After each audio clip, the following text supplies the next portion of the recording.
Eu vou dizer algo aqui que às vezes eu tenho que segurar para não falar, mas pela permissão do Espírito eu vou falar. Essa geração é a pior geração de cristãos de todos os tempos. É a geração de cristão mais fraca, mais débil e mais ignorante que já pisou neste solo. Se você comparar, não quero nem pegar o Antigo Testamento e o povo de Israel, mas da primeira igreja, que foi fundada em Atos 2, com 11 apóstolos dos 12 originais, e mais o apóstolo Paulo, até os últimos 2 séculos, essa geração é a geração mais fraca que já existiu. É uma geração que Deus não pode cobrar que uma mulher tampe o seu quadril. Não pode cobrar que ela cubra seus seios, que isso é difícil para ela. É caso de se desviar da igreja, Deus pedir que vista com decência. Ninguém aqui tem condição de repartir metade do salário com outra pessoa. Ai de Deus se pedir isso para você. Se Deus pedir com que você pegue metade do seu salário e divide com outro irmão na fé, você não tem condição de fazer. Nós não conseguimos ter comunhão com um crente em Cristo durante a semana.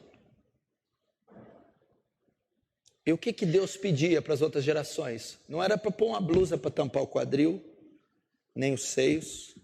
Era para ser mastigado dentro do Coliseu por leões. Era para servir de tocha humana no jardim de Nero, queimado com cera quente. Era para ser decapitado por causa do testemunho. Era isso que Deus cobrava. Sabe qual geração nós estamos vivendo? 1 Samuel 2, 3 e 4. Icabode, ou Icabô, foi-se a glória de Israel. Quando a arca foi tomada dos filisteus e levada para Siló, por causa dos crimes dos filhos de Eli, Hofni e Finéias.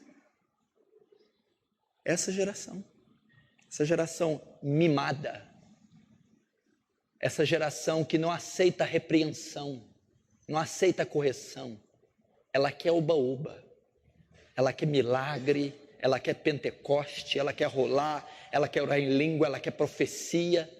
Ela não quer ser mártir por Cristo. Essa é a pior geração. É uma geração que não reverencia aquele nome que está ali, ó, os atributos de Deus.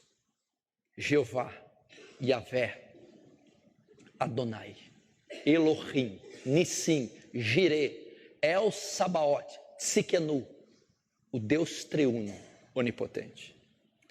O que a gente faz é colocar nossa roupinha bonita e vir passear no culto. Enquanto que nós devíamos entrar daquela porta para frente com a cabeça baixa, de temor à santidade de Deus. Eclesiastes 5 diz: quando entrares na presença de Deus ou comparecer diante de Deus, sejam poucas as tuas palavras. Não se apresse em pronunciar a palavra, porque Deus está no céu e tu está na terra. Portanto, sejam poucas as tuas palavras. Eu não sei onde vai terminar essa geração. Ou Deus promove uma perseguição nesse país ferrenha, que vai pôr a igreja brasileira de joelhos, e vai fazê-la jejuar, e vai purificá-la pelo fogo da aflição, ou essa geração inteira vai ser condenada. E por que você está dizendo do Icabode? Por que foi-se a glória? Porque Deus não está mendigando os nossos sacrifícios. Deus não vai submeter essa coisa coxa que nós estamos dando a Ele. Enquanto homens davam o seu sangue, a sua vida, a sua família, nós achamos que estamos quebrando o galho de Deus, indo 2 vezes na semana no culto, pegando aquele dinheiro amassado de tonto e ofertando para a causa dele. Você acha que Deus vai se submeter a isso?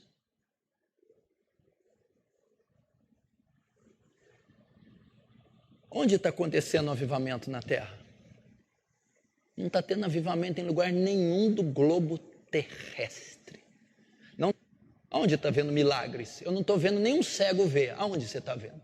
Eu não estou vendo nenhum paralítico de nascença de 38 anos andar.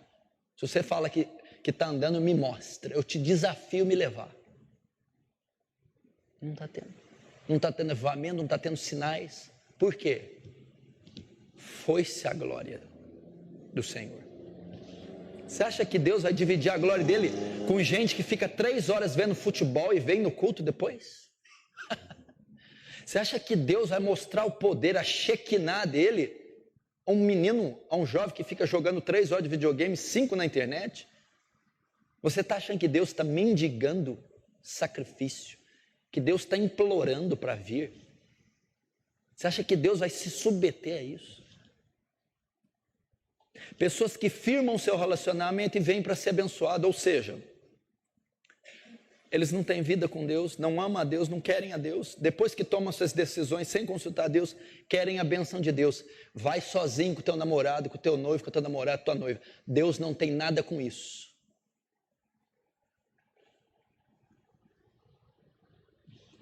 Uma geração mimada. Uma geração, eu vou sair da igreja porque o Senhor não me cumprimenta. Você deve sair mesmo. Porque a minha aliança com a igreja não é com homens, não. É com o homem de Nazaré. Mas é uma geração que, se não for cumprimentada, ela desvia da fé. Ela quer a glória dos homens, porque ela não se preocupa com a glória do Calvário, a glória de Cristo, o sangue. Ela está tão preocupada com o aplauso dos homens, o reconhecimento dos homens. E você quer que Deus divide a glória dele com isso? Você quer que Deus transforme?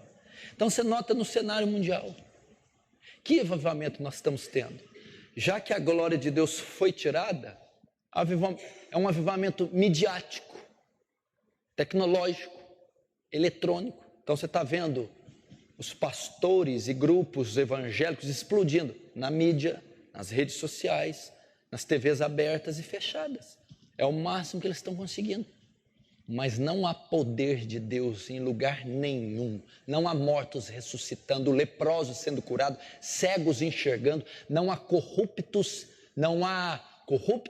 estadistas, publicanos e prostitutas se convertendo genuinamente. Não há avivamento. Quando Israel pecava, ele deixava seguir após outros deuses. Deixava de falar com o povo. Entregava o povo ao opróbrio e à vergonha. Nós não entregamos metade do nosso dinheiro. A igreja primitiva entregava todos os seus bens, depositava aos pés dos apóstolos. E eles distribuíam e dividiam a cada um segundo sua necessidade. Ele pediu para quando me pedirem a túnica, eu der também pedir a capa, eu der também a túnica. Quando me pediu para andar 1 milha, eu ir 2. Quando eu emprestar, não requerer de volta. A Bíblia diz: agradável é a vista do Senhor a morte dos seus santos.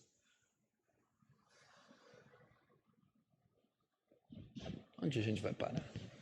Uma geração que não consegue orar de joelhos 30 minutos.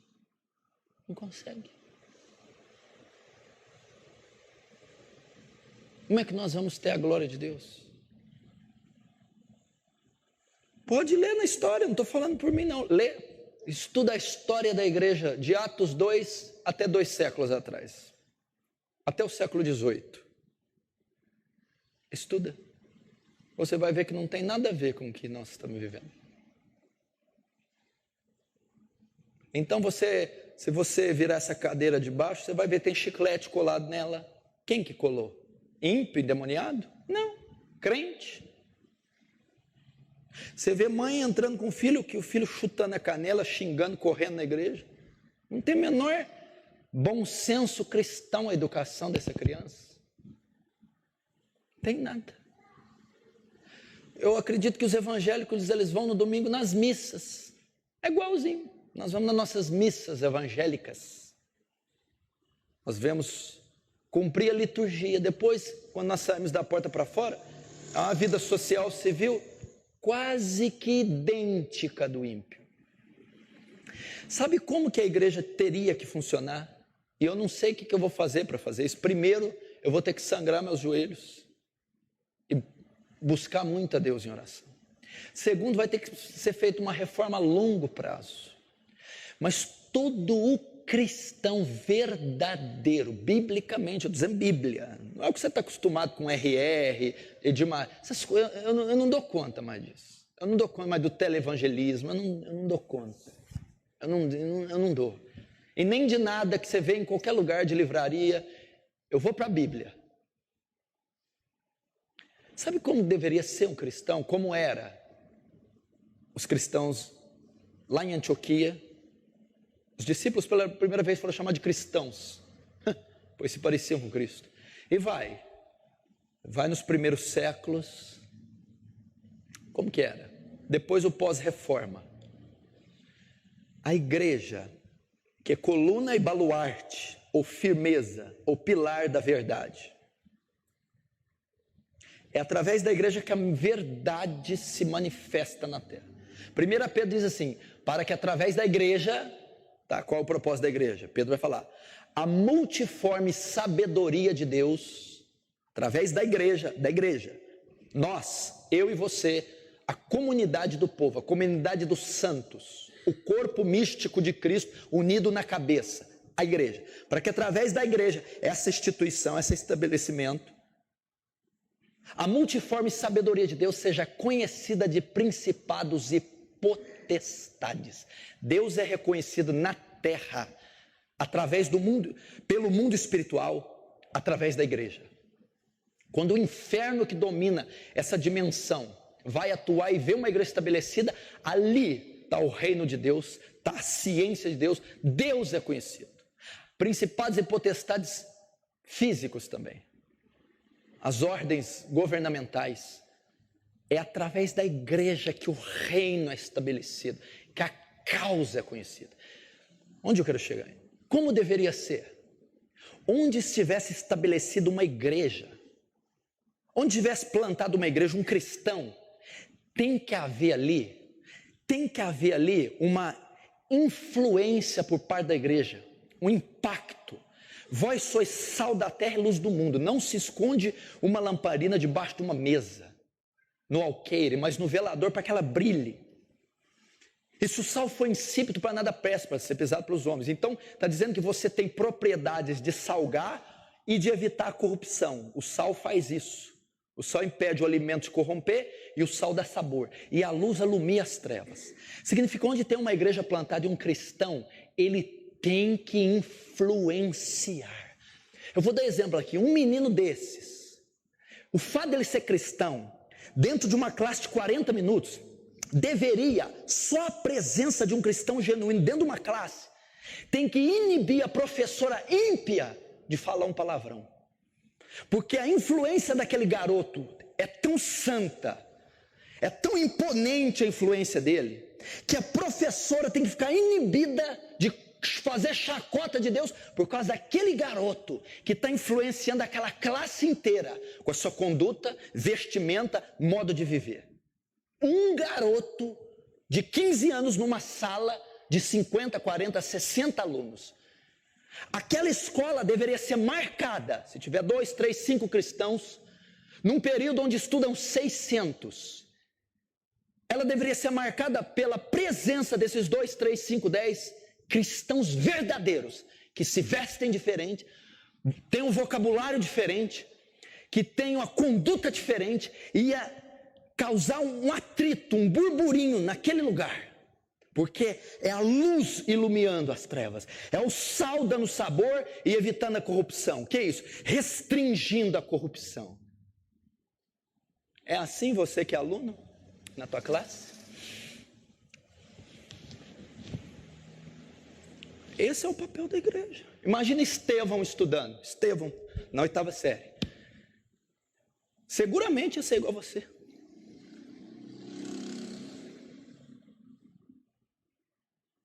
Deveria ser assim.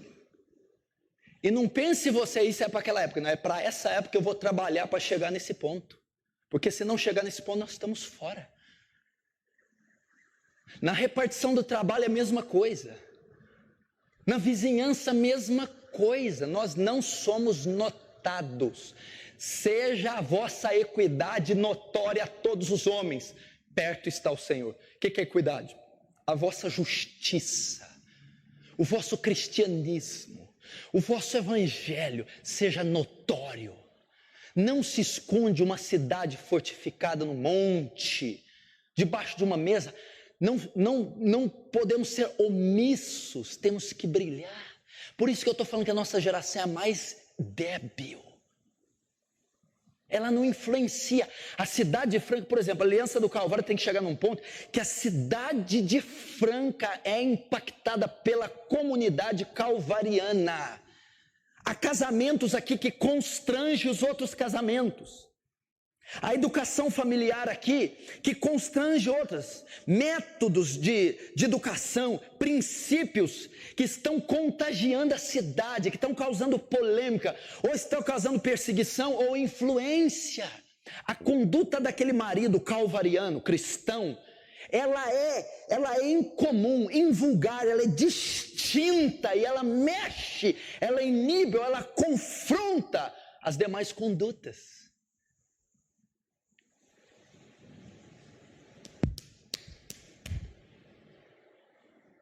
Você está entendendo?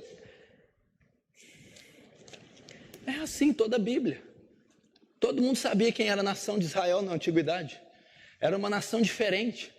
A única nação monoteísta. Cultuava um Deus só. A única nação que se santificava, separava das outras tribos e povos. Era distinta. E onde estava, influenciava, que mostrava a força da lei, a força do seu Deus, a força da disciplina e da obediência. E a igreja de Atos? Tertuliano chegou a dizer que o sangue dos cristãos servia como semente. A cada 2 que você matava e caía no chão o sangue, brotava 30, 50. Foi tão forte essa frase de Tertuliano que os imperadores começaram a acreditar e pararam de matar os cristãos. Porque estava tendo um avivamento com o sangue dos cristãos. Eles eram decapitados, mastigados, engolidos, queimados e brotavam. E outros se convertiam. Agora, assim, sem que ninguém perceba, dá uma olhadinha para como você veste. Dá uma olhadinha. Tem muita diferença do ímpio? Dá uma olhadinha para suas notas na escola, ali na mente. Tem diferença do ímpio? Dá uma pesquisada no teu vocabulário. O teu nome, quantas finanças, dívida, protesto, tem muita diferença do ímpio. Como você trata a esposa, como você conduz teu casamento, quando você cria seus filhos. Agora você quer seguir Freud, Lacan, você quer seguir a psicologia? Faça bom proveito. Eu vou seguir a palavra. Corrija o teu filho com a vara. Nem por isso morrerá, mas salvará a alma dele do inferno. Acabou, a Bíblia manda dar vara. Ensina o caminho que a criança deve seguir e quando crescer, não se desviará dele. Isso é cristiano, isso é igreja.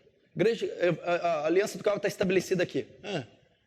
Qual que é a influência que ela está exercendo sobre a Câmara dos Vereadores? Qual a influência que ela está exercendo sobre os projetos escolares? Sobre as famílias? Se eu ir na tua casa, você é calvariano, você ouve pregações aqui, você sabe, eu quero ficar um dia com você, eu vou saber se você é de Deus ou não. Vou passar um dia com você, eu vou ver se acordar o seu devocional, vou ver se comer, tratar a família, e aí? Primeiro acorda atrasado, não lê, não ora, não faz nada com ninguém, briga com a mulher, sai atrasado, vai para a escola, fala, toma advertência, volta, e acabou. Foi-se a glória. E Deus vai vir aqui se humilhar para nós, para a gente que não ama Ele, que não passa meia hora em oração, que não consegue jejuar, porque tem uma autopreservação, tem que tomar cuidado com a vesícula. Não dou conta. Deveria ser assim o cristianismo. Está aqui em toda a Bíblia. Onde tinha riqueza em Atos? Começa Atos 2 e vai.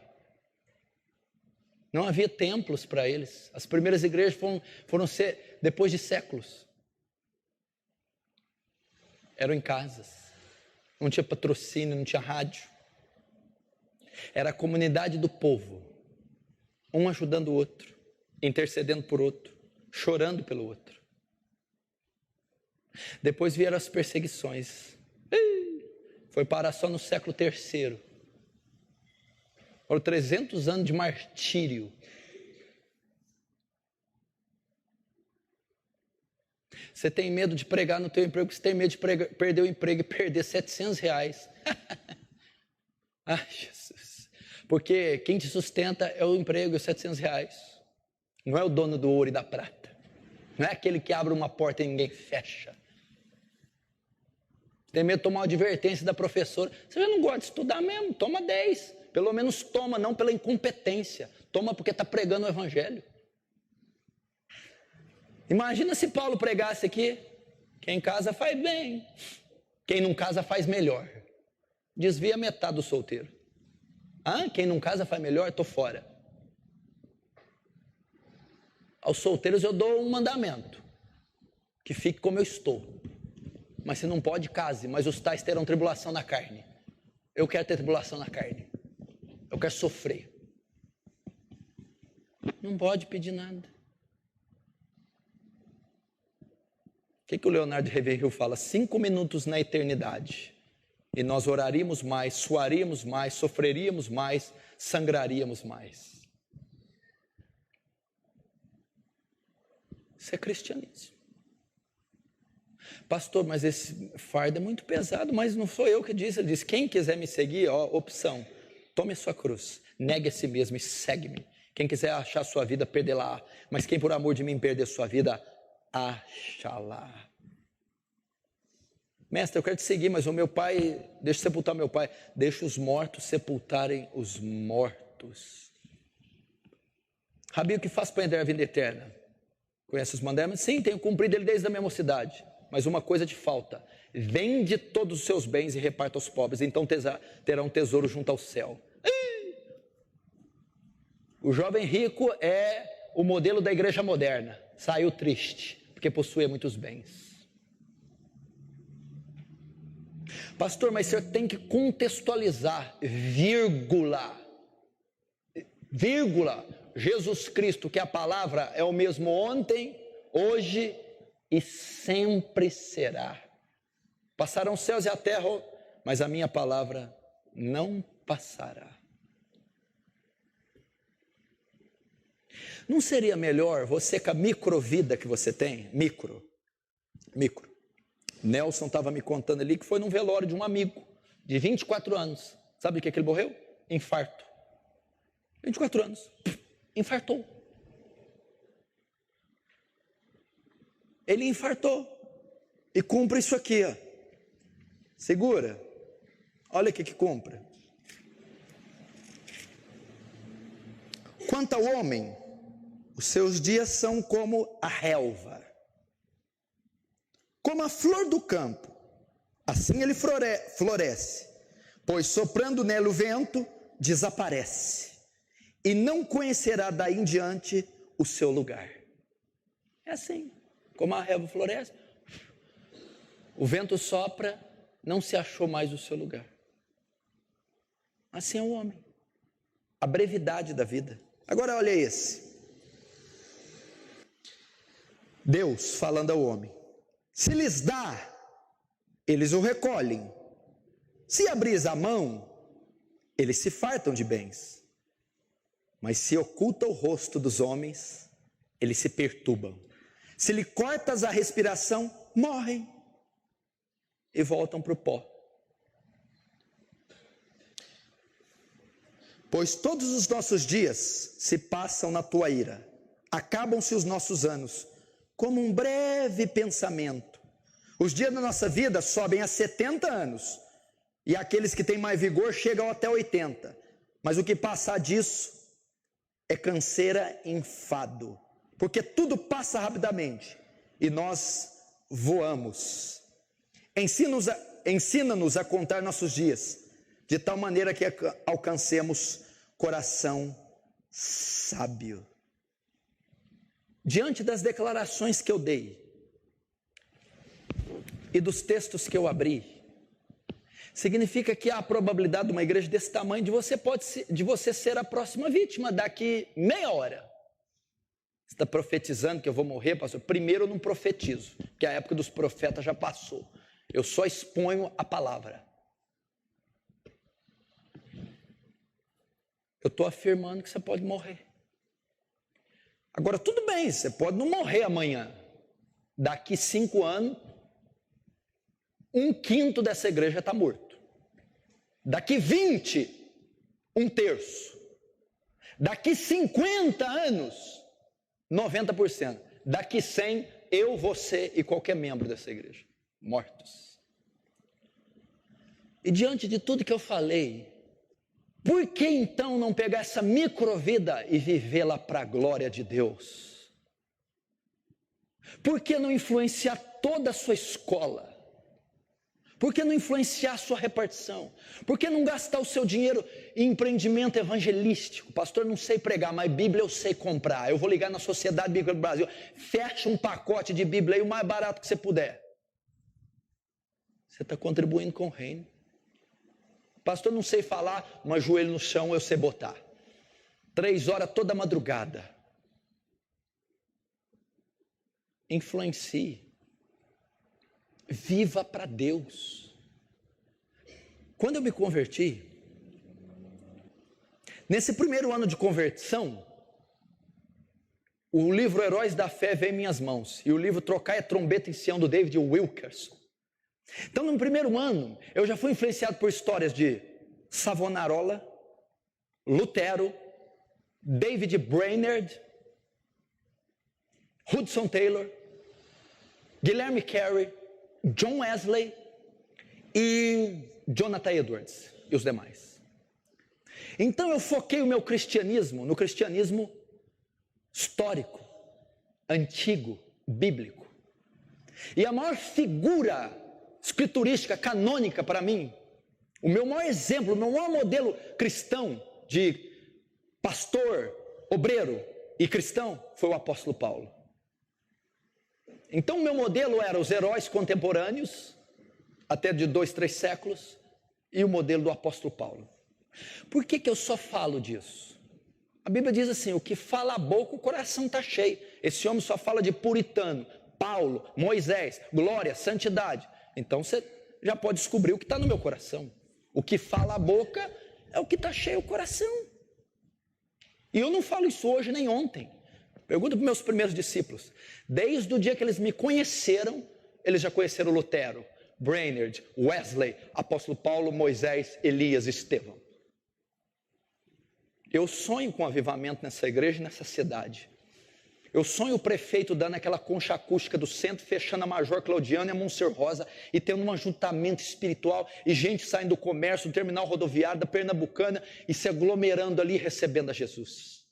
Isso pode acontecer, mas tem que ter um esquadrão junto comigo de joelhos, gente disposta a conhecer o cárcere, a orar, a passar horas a fio. O que você está vendo aqui não é produto do acaso nem da soberania de Deus. Isso aí deu certo, foi acidente de percurso. Então estou te chamando para isso. A vida passa. Como a relva e a flor que o vento sopra e não se achou mais o seu lugar. Se lhes retira a inspiração, morrem, voltam para o pó. Pelo menos chega diante do trono de Deus com dignidade. Servo bom e fiel, entra no gozo do teu Pai. Se você tem o dom de ajudar financeiramente, pelo amor de Deus, enfia esse dinheiro no bolso, ajuda as pessoas. Se você tem o dom de visitar, abraça, visita, vai a asilos, hospitais. Se você tem o dom evangelístico, respire almas, sonhe com almas, busque, chore pelas almas. Se você tem o dom de ensinar, ensine. Olha Paulo ensinando na escola de Tirano, na sinagoga, no Areópago, em Filipos, nas Tessalônicas, na Caia, na Bereia.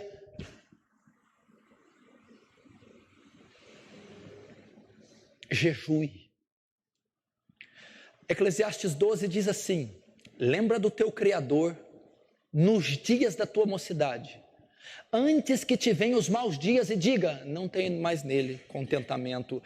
Salomão está dizendo, gasta a sua vida enquanto a musculatura está robusta, enquanto a voz ainda está grave, enquanto tem disposição, que vai chegar o dia que o sol perderá a luz e a lua. Ele está dizendo que o sol e a lua, a juventude, e a noite, o dia mau, a velhice.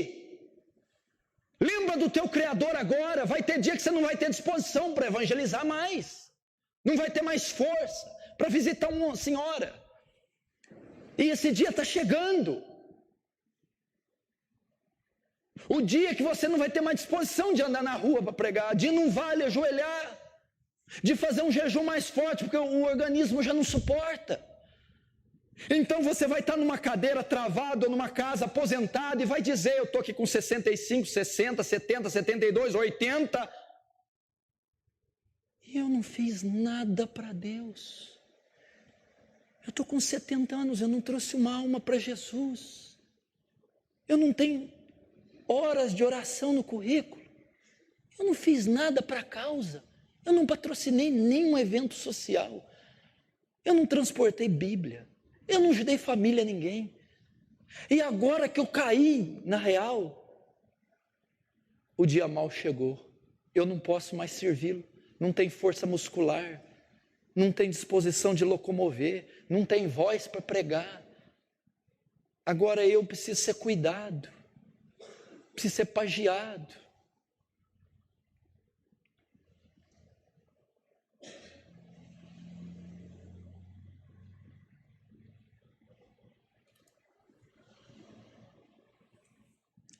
Essa é a palavra que Deus quer falar conosco. Você tem duas opções.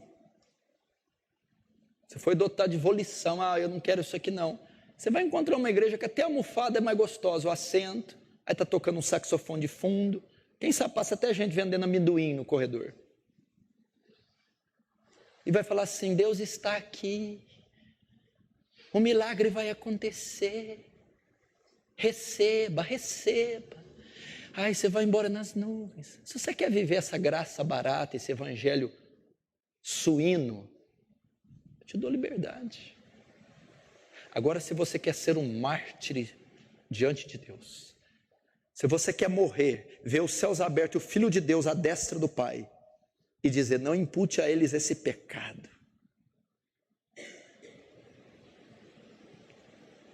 Se você quer estar lá na galeria de Hebreus 11, será que um dia eu vou ser colocado lá? Homens que a terra não era digna deles ter pisado. Olha o que a Bíblia fala. Pela fé, ruíram as muralhas de Jericó, depois de rodeadas 7 dias. Pela fé, Raabe a meretriz não foi destruída com os desobedientes, porque colheu com paz os espias. E que mais direi? Certamente me faltará o tempo necessário para referir o que há a respeito de Gideão, Baraque, Sansão, Jefté, Davi, Samuel e dos profetas, os quais, por meio da fé, subjugaram reinos. Um homem subjugou, restringiu, dominou, um homem, um reino inteiro, uma sociedade, uma nação, um homem, os quais pelo meio da fé subjugaram reinos, praticaram a justiça, obtiveram promessas, fecharam a boca dos leões. Daniel, quando foi jogado na cova, leões esfameados da Líbia, vocês não vão me tocar. Extinguiram a força, apagaram a força do fogo, escaparam o fio da espada, da fraqueza tiraram força, fizeram-se poderosos em guerra, puseram em fuga os exércitos estrangeiros. Davi botava para correr exércitos inteiros, Mulheres receberam pela ressurreição seus mortos. Alguns foram torturados, não aceitando o seu resgate para obter uma ressurreição melhor,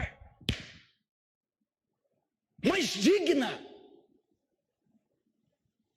Outros, por sua vez, passaram pela prova de escárnios e açoites, sim, até de algemas e prisões. Foram apedrejados, provados, cerrados pelo meio, Isaías, mortos ao fio da espada. Andaram peregrinos, vestidos de pele de ovelhas e de cabras, errantes pelo deserto, necessitados, afligidos e maltratados, homens dos quais o mundo não era digno. João Batista, sabe de quem está falando aqui? Homens errantes pelo deserto? Peregrinos significa o quê? Não tem morada certa. Vestido de pele de ovelha e de cabra, necessitados, afligidos e maltratados, homens que o mundo não é digno de ter pisado. Elias, João Batista, Eliseu, homens dos quais o mundo não era digno de ter pisado, errantes pelos montes e pelos desertos, pelas covas, pelos antros da terra. Ora, todos esses que obtiveram bom testemunho, por sua fé não obtiveram, contudo, a concretização da promessa, por haver Deus provido coisa superior a nosso respeito, para que eles sem nós não fossem aperfeiçoados. Essa deveria ser a igreja cristã, a igreja bíblica. Eu já te disse aqui que os puritanos, no século 17, eles estimavam muito o decálogo, os 10 mandamentos, e um dos que eles mais estimavam é o que está relativo ao atributo mais inerente de Deus, a santidade de Deus. Santidade de Deus é o único atributo que é elevado ao 3º grau de repetição na Bíblia. Santo, santo, santo. Não existe Deus é amor, amor, amor, Deus é justiça, justiça, Deus é bom, bom, bom. Não tem. Agora existe Deus é santo, santo, 3 vezes santo. E o 4º mandamento do decálogo diz: não tomarás o nome santo do teu Deus em vão. Jesus vai lá e repete na oração do Pai Nosso: santificado seja o teu nome. O judeu ortodoxo não pronuncia o nome Yahweh, Yahvé, porque ele tem medo de macular a santidade de Deus contida no nome.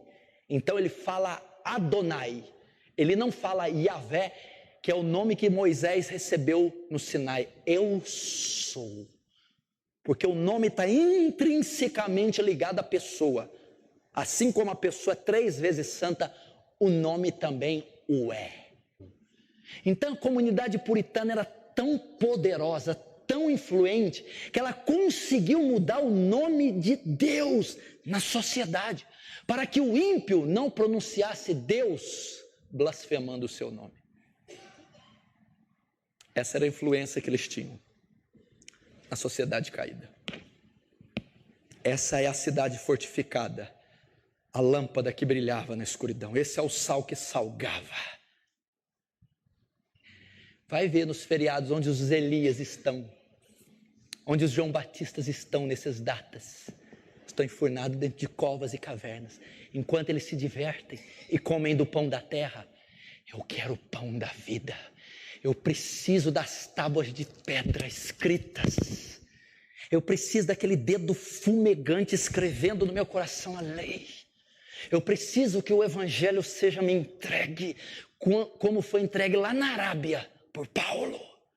Eu preciso de uma revelação mais majestosa da glória de Deus. Mas você não tem que se divertir, desfrutar. Eu vou ter uma eternidade para fazer isso. Porém, quando eu gasto esse restinho de vida me entregando a Deus. Quando questionaram a Madre Teresa de Calcutá, uma freira idólatra que ganhou o Prêmio Nobel da Paz da década de 90. Madre Teresa, a senhora está muito velha, a senhora devia descansar. A idólatra responde: terei muito tempo para descansar na eternidade. Qualquer crente falaria: Deus te usou, irmão. É verdade. Deus te usou, irmão. Eu tenho que descansar. O que Charles Studi escreveu? Tem um livro dele que chama A Biografia de Charles Studi. Procure e compre. Um dos melhores livros já foi publicado. Cristãos. Um homem que teve a audácia de repreender Hudson Taylor. Um homem que ofertou para o ministério do Moody, Charles Spurgeon e do Hudson Taylor. Contribuiu com o ministério desse povo. Charles Studi. Ele disse assim: uma vida só, e logo passará. E somente aquilo que for feito por Deus ou por Cristo permanecerá. Escute o que eu estou te falando. Você ainda vai ver aqui nessa plataforma muitos velórios sendo realizados. Ninguém é eterno. Ninguém dura para sempre. Vai começar a ver velórios. O irmão fulano foi.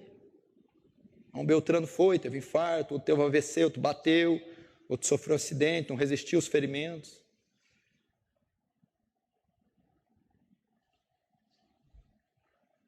Vamos viver essa vida para Deus.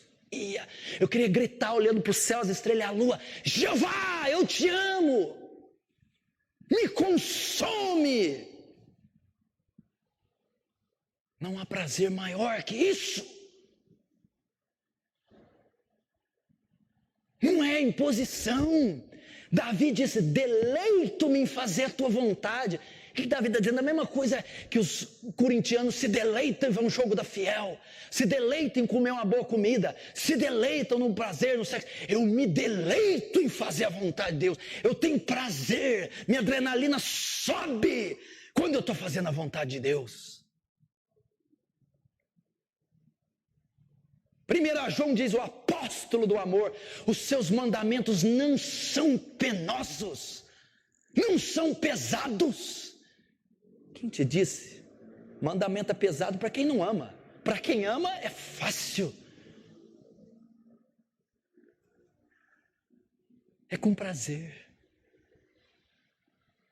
Todos nós devíamos ser Simão Sirineu, ajudar a carregá-lo à cruz junto com ele, estar junto com ele.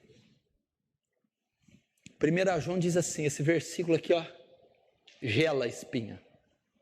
Não sejamos envergonhados com a tua aparição.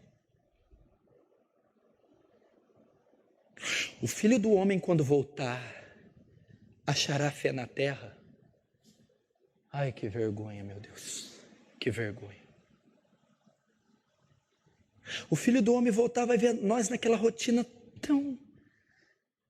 Ai, que vergonha.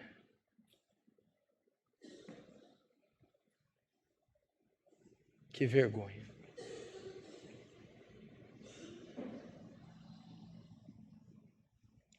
Que o Filho do Homem volte e você esteja no campo missionário. Que você esteja sendo perseguido. Que você esteja nas cavernas, covas e valados anunciando a fé. Que esteja nas vigílias acordado de madrugada no seu quarto.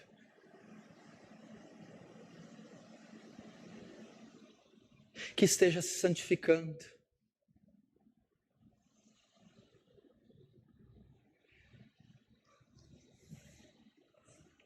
E Ele está muito perto de retornar. Nós precisamos acordar, igreja. Eu não quero que você fique pesado, eu quero que você fique, para de pregar logo, que eu já estou tudo na minha cabeça, o que eu vou fazer. Eu não vou envergonhar mais, meu Deus, eu não vou, eu prometo. Chega de vender. Você critica Judas porque vendeu ele por 30 moedas, você está vendendo mais barato. Você está vendendo por alguns reais. Pela internet. Programas. Mentiras.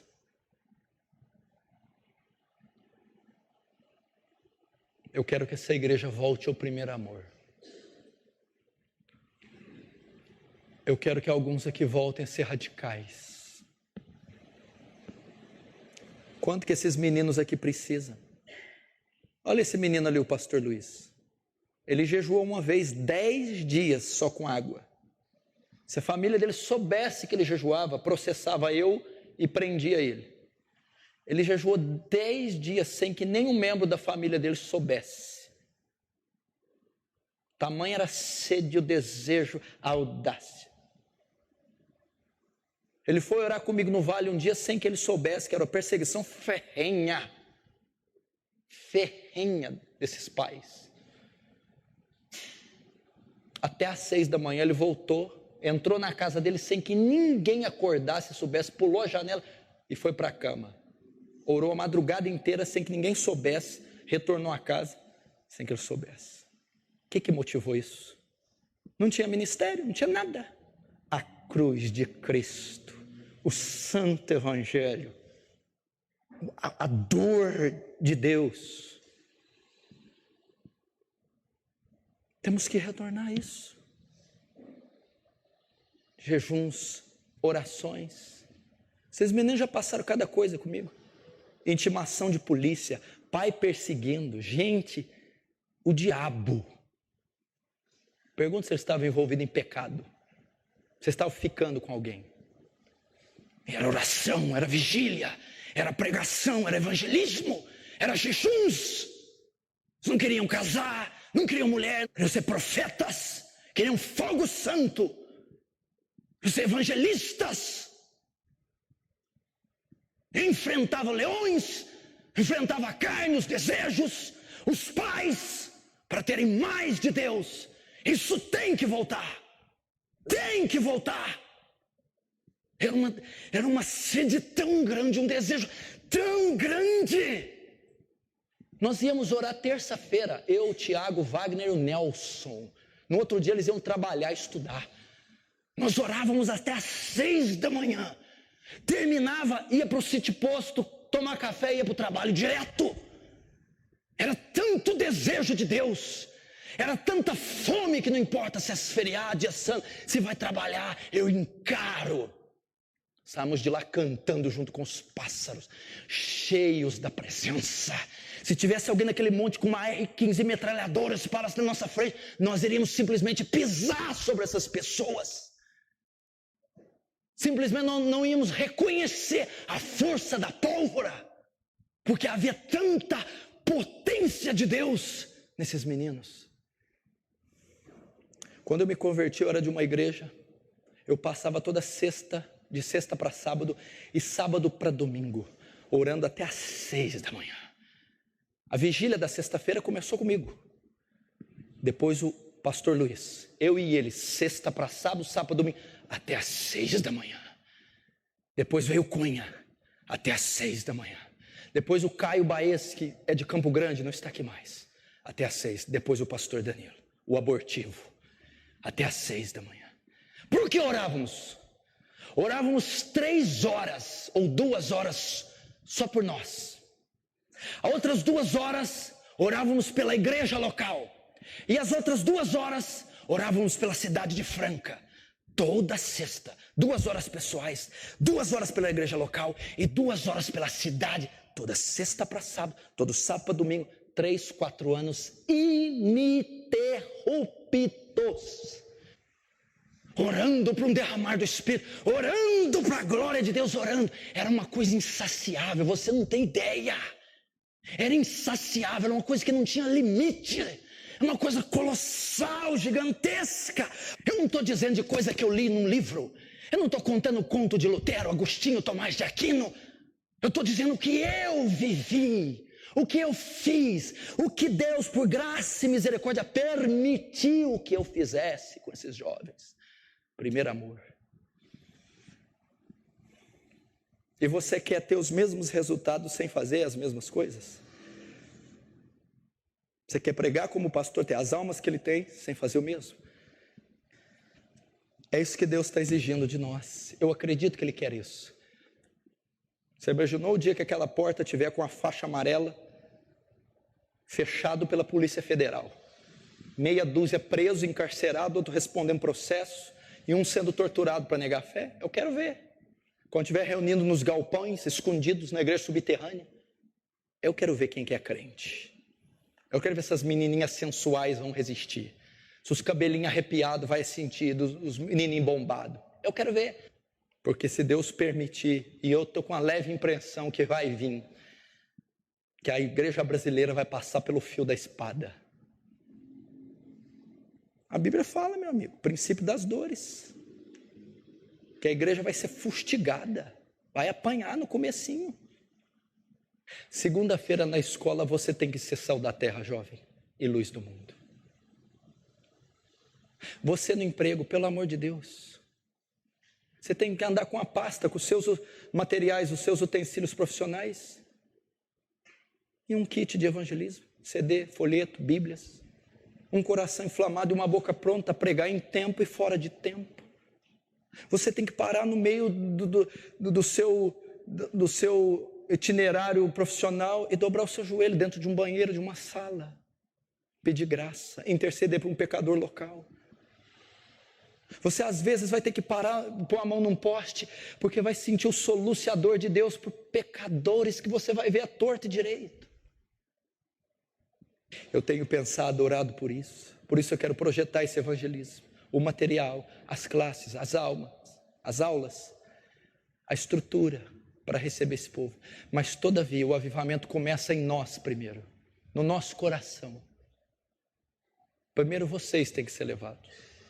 Eu não queria que ninguém ficasse pressionado, mas que jovens fossem me procurar, não causou nenhum peso em mim, causou um desejo, causou uma vontade.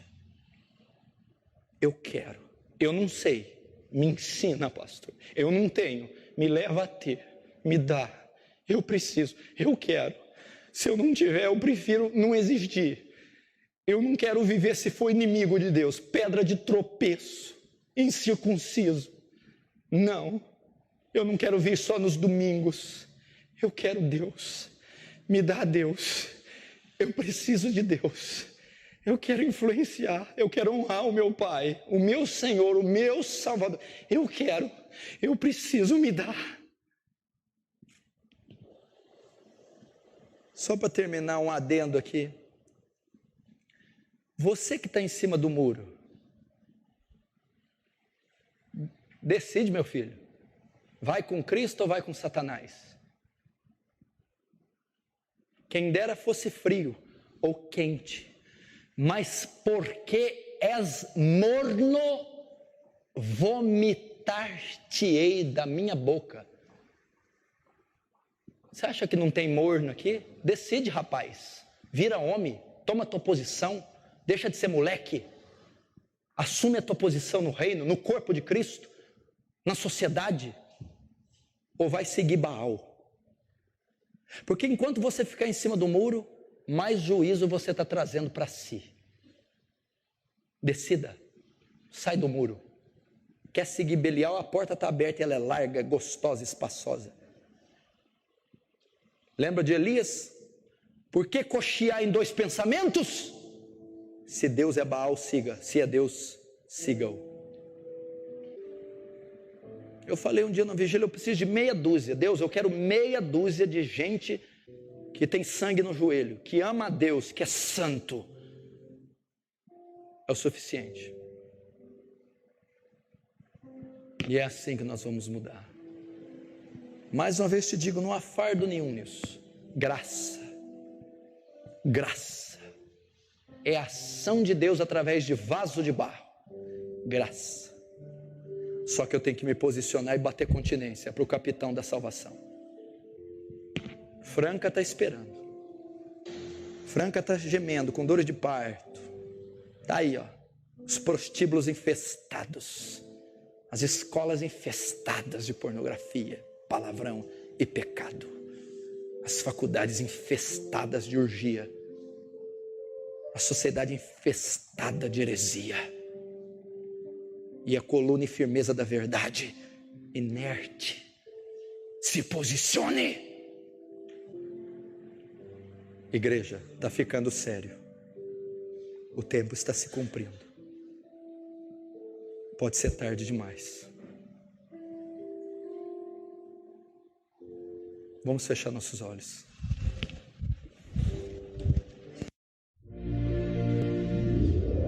Você está ouvindo Web Rádio Servindo com Amor. 24 horas com você.